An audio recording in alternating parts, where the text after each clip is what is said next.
లేని తెలివి లేని గతంలో పరిపాలించిన ఏమీ చేయని ఈరోజు మళ్ళీ మన ముందుకొచ్చి గొంతెత్తి అరుస్తున్న కొంతమంది నాయకులు కొన్ని పార్టీలు ఏవైతున్నాయో దయచేసి వారిని ఒక కంట కనిపెట్టాలని చెప్పి నేను విజ్ఞప్తి చేస్తా ఉన్నా.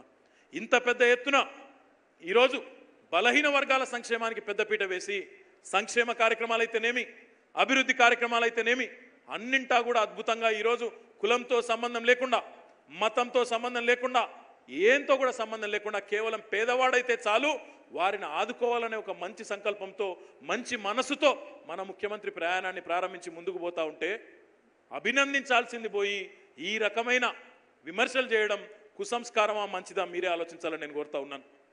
ఏం రుణం తీర్చుకోవాలి, ఏమి ఇచ్చిరని తీర్చుకోవాలి? ఇచ్చినాం తెలంగాణ ఇచ్చినందుకు రుణం తీసుకున్నాడు. వీళ్ళు మర్యాదగా ఇచ్చినరా?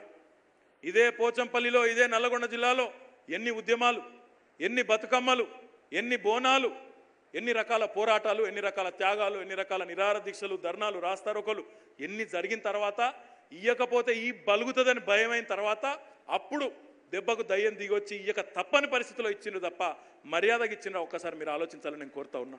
ఇదంతా ఎందుకు చెప్తున్నా అంటే ఆనాడు ఉద్యమంలో కలిసి రాలే, ఈరోజు పని చేసుకుంటూ పోదాం, ముఖ్యమంత్రి గారు చెప్పినట్టు బంగారు తెలంగాణకు బాటలేద్దామంటే ఇంట్లో కూడా కలిసి వచ్చే సంస్కారం లేదు.